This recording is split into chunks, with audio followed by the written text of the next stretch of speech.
حضرت عثمان غنی رضی اللہ تعالیٰ عنہ کچھ شرم کا احساس دلانے کی کوشش کرتے ہیں ان باغیوں کو، اور اپنے گھر کی چھت پہ کھڑے ہو کر ان سے فرماتے ہیں کہ اے لوگو، کیا تم بھول گئے ہو کہ مصطفیٰ صلی اللہ علیہ وآلہ وسلم جب اس شہر مدینہ میں تشریف لائے تھے تو حضور علیہ الصلوۃ والسلام نے یہاں مسجد نبوی شریف کا جب قیام فرمایا تھا تو جگہ بہت تنگ تھی۔ مسجد نبوی کی کشادگی کے لیے حضور علیہ الصلوۃ والسلام نے پکارا تھا مدینہ کے مسلمانوں کو کہ کیا ہے کوئی مسلمان جو میری مسجد نبوی کے لیے کچھ جگہ خرید لے اور اپنی جگہ مسجد نبوی کے لیے مختص کر دے تو میں اسے جنت کی ضمانت دے دوں۔ تو کیا تمہیں یاد نہیں کہ میں وہی عثمان بن عفان ہوں کہ جس نے اپنے پیارے مصطفیٰ صلی اللہ علیہ وآلہ وسلم کی پکار پر لبیک کہا تھا اور اپنا مال لٹا کر مسجد نبوی شریف کے لیے جگہ خرید کر اسلام کے لیے وقف کر دی تھی؟ اور پھر کیا تم بھول گئے ہو کہ جب حضور علیہ الصلوۃ والسلام نے مدینہ المنورہ میں میٹھے پانی کا کنواں بحر روما اس کی خواہش کا اظہار فرمایا تھا کہ وہ ایک غیر مسلم کی ملکیت میں تھا، یہودی کی ملکیت میں تھا وہ کنواں، تو آقا نے فرمایا تھا کہ ہے کوئی مسلمان جو اس میٹھے پانی کے کنویں کو مسلمانوں کے لیے خرید لے اور اپنے لیے جنت واجب کر لے؟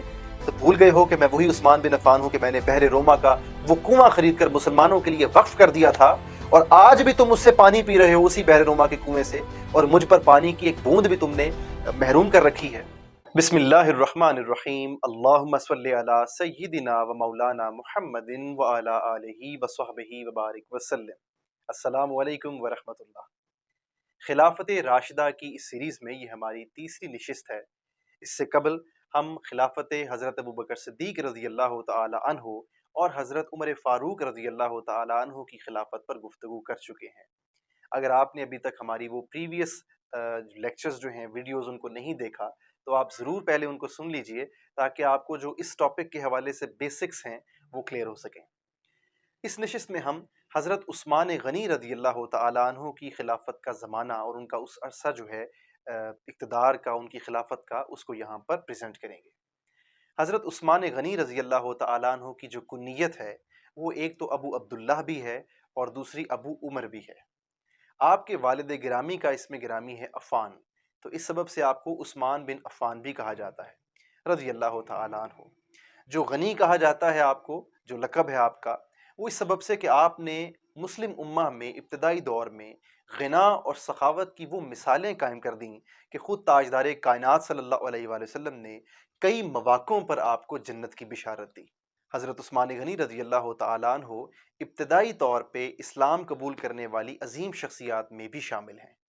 حضرت ابوبکر صدیق رضی اللہ تعالیٰ عنہ کہ جنہوں نے مردوں میں سب سے پہلے اسلام قبول کیا تھا، آپ کے جو 3 دوست تھے، جو گہرے دوست تھے، ان میں حضرت عثمان غنی بھی شامل تھے، اور ساتھ میں حضرت زبیر بن العوام شامل تھے اور حضرت طلحہ بن عبید اللہ بھی شامل تھے، رضوان اللہ علیہم اجمعین و علیہم السلام۔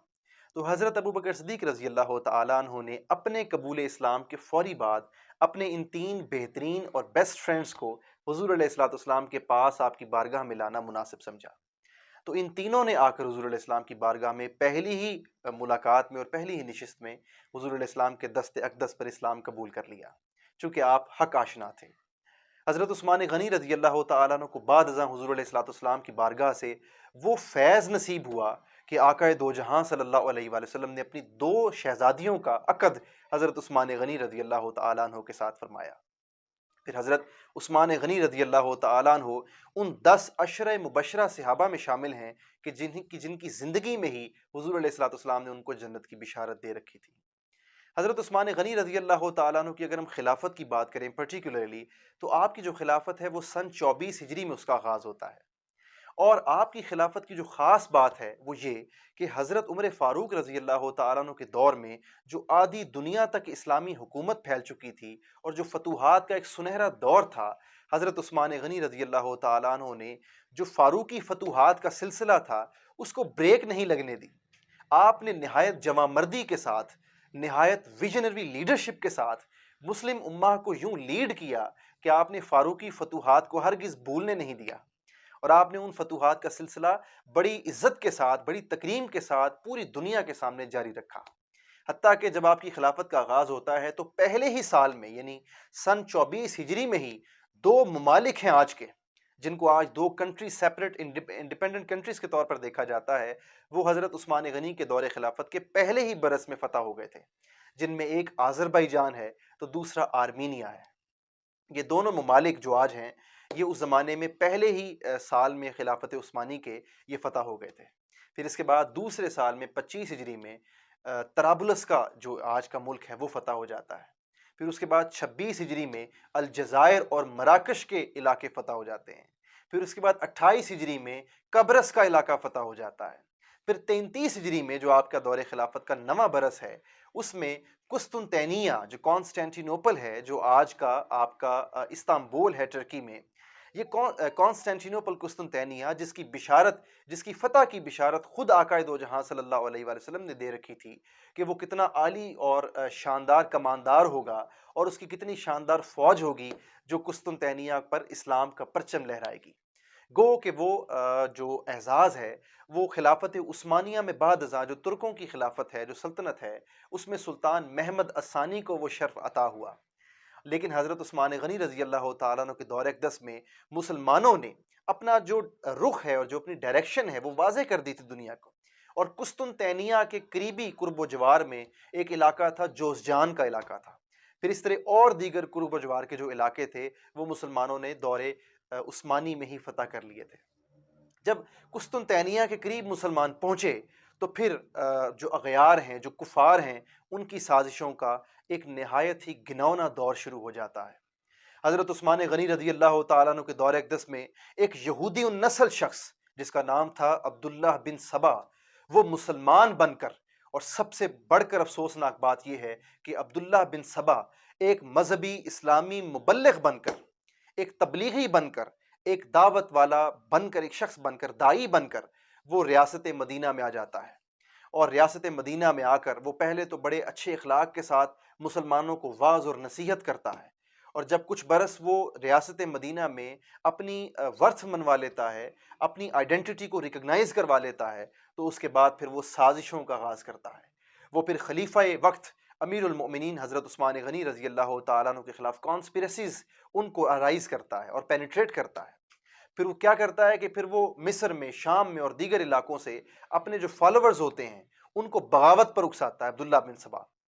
اور حتیٰ کہ 35 ہجری میں، یعنی آپ کے دور خلافت کو بھی 11 برس گزرے ہوتے ہیں، کہ 12,000 کی تعداد میں بلوائی وہ بغاوت پر اتر آتے ہیں اور مدینہ المنورہ کو وہ گھیر لیتے ہیں۔ اور یہ وہ تاریک دور ہے کہ جس کو آج بھی جب ہم پڑھتے ہیں تو ہمارے سر شرم سے جھک جاتے ہیں۔ 35 ہجری میں جب 12,000 کی تعداد میں بلوائی اور باغی مدینہ المنورہ کا محاصرہ کر لیتے ہیں تو حضرت عثمان غنی رضی اللہ تعالیٰ عنہ اپنے مشیر خاص اور اپنے دور کے چیف جسٹس حضرت علی المرتضیٰ کرم اللہ تعالیٰ وجہ الکریم کو بلاتے ہیں اور آپ سے مشاورت کر کے آپ کو ریپریزنٹیشن کا حق دیتے ہیں، اور حضرت علی کو بھیجتے ہیں ڈائلاگ کرنے کے لیے۔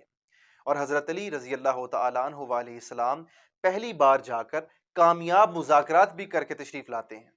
جو بلوائی ہیں، جو باغی ہیں، وہ واپس پلٹ جاتے ہیں، لیکن چونکہ دشمن کی سازش کچھ اور ہوتی ہے۔ دشمن یہ چاہتا ہے کہ اب جو عہد اسلامی ہے، جو خلافت راشدہ کا سنہرا دور ہے، اس کو کسی نہ کسی طریقے سے اس میں رکاوٹ آ جائے،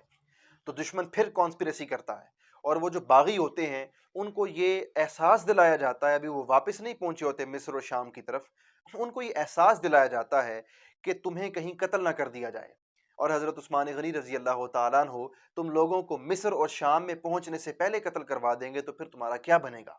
تو وہ باغی پھر واپس آتے ہیں اور مدینہ المنورہ کو گھیرے میں لے لیتے ہیں۔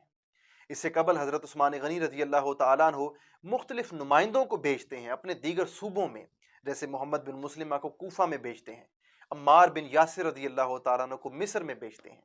اسی طرح دیگر نمائندوں کو مختلف صوبوں میں بھیجتے ہیں تاکہ حالات کو کنٹرول کیا جا سکے، لیکن حالات دشمن کی سازشوں کے آگے سرنگوں ہوتے چلے جاتے ہیں۔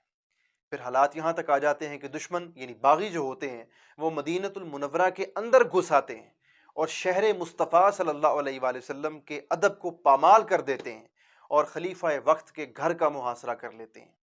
نہ کوئی کھانے کی شے، نہ کوئی پینے کی شے وہاں تک پہنچنے دیتے ہیں، حتیٰ کہ ام المؤمنین روایات میں آتا ہے سیدہ ام حبیبہ سلام اللہ علیہا، وہ کچھ کھانے اور پینے کی اشیاء جب خود لے کر جانے لگتی ہیں خلیفہ وقت کے گھر کے لیے، تو یہ بلوائی اور یہ باغی ان کے ساتھ بھی بدتمیزی کرتے ہیں۔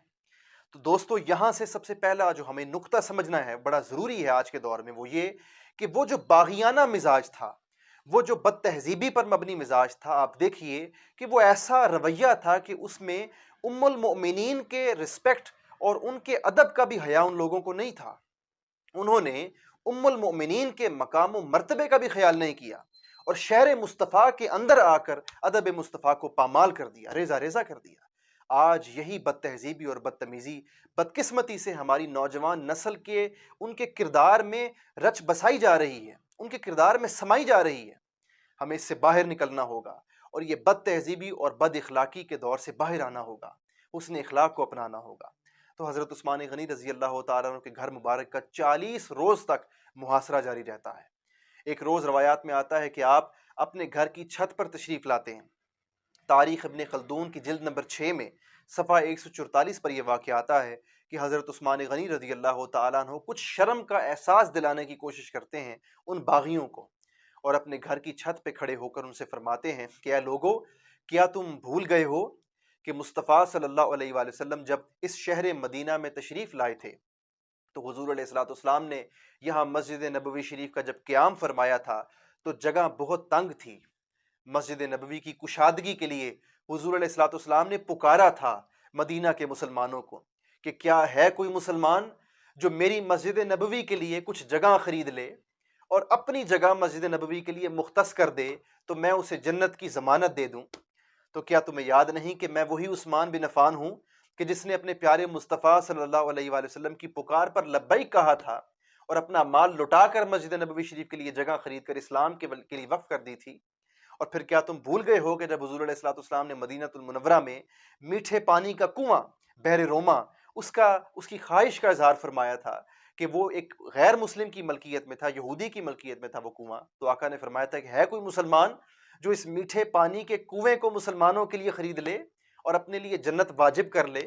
تو بھول گئے ہو کہ میں وہی عثمان بن عفان ہوں کہ میں نے بحر روما کا وہ کنواں خرید کر مسلمانوں کے لیے وقف کر دیا تھا، اور آج بھی تم اس سے پانی پی رہے ہو، اسی بحر روما کے کنویں سے، اور مجھ پر پانی کی ایک بوند بھی تم نے محروم کر رکھی ہے، مجھ تک کھانا نہیں پہنچنے دے رہے، کیا تمہیں شرم نہیں آتی؟ مگر وہ چونکہ باغی تھے، وہ شر پسند تھے، وہ اسلام کے حامی نہیں بلکہ اسلام کے مخالف تھے۔ ان کا مقصد یہ تھا کہ کسی نہ کسی طریقے سے مسلم امہ کو چوٹ پہنچے، ضرر پہنچے، تو لہٰذا وہ باغیانہ مزاج کے ساتھ آئے ہوئے تھے۔ گو کہ دیکھنے میں وہ مسلمان تھے، کلمہ گو مسلمان تھے، مگر اس آسماں کے سائے تلے نہایت ہی بد تہذیب اور نہایت ہی محروم اور بدبخت قسم کے وہ لوگ تھے، انسان تھے، جن کو اپنے خلیفہ وقت کا بھی حیا نہیں تھا۔ اور امیر المؤمنین حضرت عثمان غنی رضی اللہ تعالیٰ عنہ کی جن کے عقد میں خود تاجدار کائنات صلی اللہ علیہ وآلہ وسلم کی 2 شہزادیاں آ چکی تھیں، ان کے مقام و مرتبے کا بھی ان کو لحاظ اور پاس نہیں تھا۔ پھر روایات میں آتا ہے کہ حضرت عثمان غنی رضی اللہ تعالیٰ عنہ کے پاس کچھ صحابہ کرام تشریف لائے۔ چونکہ جید صحابہ کرام تھے تو بلوائی جو تھے وہاں پر وہ کچھ نہ کر سکے۔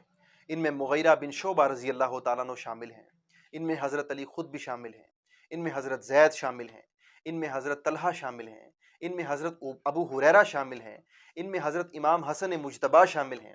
یہ کابینہ تھی آپ کی، اس کابینہ نے پھر مشاورت کی، بڑی دیر تک مشاورت جاری رہی۔ حضرت مغیرہ بن شعبہ اور حضرت زید اور حضرت ابو ہریرہ رضی اللہ تعالیٰ عنہ کا یہ مشورہ تھا کہ اے امیر المومنین، ہم ان سے جنگ کرتے ہیں، ان باغیوں سے لڑتے ہیں، ہماری پوری ریاست ہے، آدھی دنیا پر ہماری حکومت ہے، ہمارے پاس فوج ہے، یہ محض چند ہزار لوگ ہیں، ہم ان کو جنگ میں آسانی سے شکست دے سکتے ہیں، آپ ہمیں اجازت تو دیجئے۔ اگر یہ نہیں کر سکتے، جنگ نہیں کر سکتے، تو پھر دوسرا ایک کام کیجئے اے امیر المومنین، آپ مکہ المکرمہ تشریف لے جائیں، تاکہ کم سے کم از کم حرم کا تو یہ احساس کریں گے، حرم کا تو لحاظ کریں گے اور آپ کو نقصان نہیں پہنچائیں گے۔ اب یہاں سے ایک نقطہ بڑا اسٹیبلش ہوتا ہے دوستو، بڑا غور طلب نقطہ ہے، وہ یہ کہ وہ جو باغی تھے وہ دیکھنے میں مسلمان تھے، اور جید صحابہ کرام ان کو یہ احساس ہے، ان کو یہ پتہ ہے کہ یہ ایسے باغی ہیں کہ ان کو شہر مدینہ المنورہ کا تو حیا نہیں ہے، ان کو شہر مصطفیٰ کا تو ادب و احترام نہیں ہے، مگر کم از کم حرم کعبہ کا احترام کر لیں گے۔ یعنی یہ ایک ایسا مائنڈ سیٹ تھا جس مائنڈ سیٹ میں مکہ کا تو احترام تھا مگر مدینہ کا احترام نہیں تھا، حتیٰ کہ حضور علیہ السلام کی زوجہ محترمہ کا بھی احترام نہیں تھا۔ تاہم تیسری انہوں نے آپشن دی مغیرہ بن شعبہ اور دیگر صحابہ کرام کی کابینہ نے کہ امیر المومنین، اگر آپ مکہ بھی نہیں جاتے تو پھر کم از کم شام چلے جائیے، جو مسلمانوں کو اس زمانے میں دارالحکومت وہاں پر تھا، تو آپ شام چلے جائیے۔ تو حضرت عثمان غنی رضی اللہ تعالیٰ عنہ نے جو جواب دیا وہ مسند احمد بن حنبل کی جلد نمبر 1 میں روایت کا نمبر آتا ہے 97۔ حضرت عثمان غنی رضی اللہ تعالیٰ عنہ نے ارشاد فرمایا کہ نہ تو میں ان بلوائیوں سے، ان باغیوں سے جنگ کروں گا، چونکہ یہ میرے مصطفیٰ کا پرامن شہر ہے، یہ وہ شہر ہے کہ جس کو میرے آقا علیہ الصلوۃ والسلام نے یثرب سے مدینہ بنا دیا تھا۔ یہ بیماریوں کا گڑھ تھا، میرے آقا علیہ السلام کے قدم لگنے سے یہ شہر امان کا شہر بن گیا تھا۔ آج میری وجہ سے، میری جان کی وجہ سے یہاں پر کسی ناحق انسان کا خون بہہ جائے، مجھے یہ گوارا نہیں ہوگا۔ حتیٰ جہاں تک مکہ جانے کی بات ہے تو میں مکہ بھی نہیں جاؤں گا، چونکہ اس سبب سے میں پھر مدینہ سے دور ہو جاؤں گا۔ میں نہیں چاہتا کہ جب عثمان کی جان نکلے تو وہ اپنے مصطفیٰ صلی اللہ علیہ وسلم کے شہر میں نہ ہو بلکہ کسی اور شہر میں ہو، اور شام تو میں بالکل نہیں جاؤں گا۔ پھر اس کے بعد روایات میں آتا ہے کہ 17 سے 18 ذی الحج کا دن تھا، اور 35 ہجری کا وہ نہایت ہی افسوسناک اور نہایت ہی غمناک دن تھا کہ جب حضرت عثمان غنی رضی اللہ تعالیٰ عنہ کو ایک خواب آتا ہے۔ اس خواب کو مسند احمد بن حنبل، جامع ترمذی اور دیگر روایات کے ساتھ ساتھ طبقات ابن سعد میں بھی کوٹ کیا گیا ہے۔ طبقات ابن سعد کی جلد نمبر 3 میں حدیث مبارکہ کا نمبر آتا ہے 85۔ حضرت عثمان غنی رضی اللہ تعالیٰ عنہ کو خواب میں آقا علیہ الصلوۃ والسلام کا دیدار ہوتا ہے، اور حضور علیہ الصلوۃ والسلام کی ایک جانب حضرت ابو بکر صدیق رضی اللہ تعالیٰ عنہ تشریف فرما ہوتے ہیں، تو دوسری جانب حضرت عمر فاروق رضی اللہ تعالیٰ عنہ تشریف فرما ہوتے ہیں۔ آقا علیہ السلام حضرت عثمان غنی کو دیکھ کر مسکراتے ہیں اور فرماتے ہیں کہ اے عثمان، جب سے تم نے کچھ نہیں کھایا تب سے ہم بھی روزے میں ہیں، سو جلدی کرو، ہمارے پاس آ جاؤ، ہم مل کے افطار کرتے ہیں۔ قربان جائیے، یہ وہ شہید مظلوم ہیں حضرت عثمان غنی رضی اللہ تعالیٰ عنہ، کہ جن کی شہادت پر میرا یہ گمان ہے کہ شاید آسمان بھی رویا ہوگا، کہ وقت کا خلیفہ، وقت کا امیر المؤمنین، مگر آپ نے اپنی کرسی کی خاطر، اپنے اقتدار کی خاطر، اپنی خلافت کو بچانے کے لیے، اپنے اقتدار کو بچانے کے لیے آپ نے طاقت کا استعمال نہیں فرمایا۔ آپ نے 40 روز تک اپنی زوجہ محترمہ کے ساتھ اپنا محاصرہ برداشت کر لیا، کھانے پینے کے بغیر دن گزار لیے، آقا علیہ السلام کی یاد میں دن گزار لیے، شہادت کو قبول کر لیا، مگر آپ نے طاقت کا استعمال کرنا قبول نہیں کیا۔ اور آخر وقت میں حضرت عثمان غنی رضی اللہ تعالیٰ عنہ سورۃ البقرہ کی تلاوت فرماتے ہوئے اس جہان فانی سے رخصت ہوئے۔ اللہ رب العزت ہمیں حضرت عثمان غنی رضی اللہ تعالیٰ عنہ کی سیرت سے اور ان کی شخصیت سے کچھ سیکھنے کی توفیق عطا فرمائے، تاکہ حضرت عثمان غنی رضی اللہ تعالیٰ عنہ کی شخصیت کی جو کرنیں ہیں، جو نور ہے، وہ ہمارے معاشرے کو نصیب ہو سکے۔ گفتگو میں جہاں کہیں مجھ سے غلطی ہوئی ہو، میں اللہ رب العزت کی بارگاہ میں معافی کا طلبگار ہوں۔ والسلام علیکم ورحمۃ اللہ۔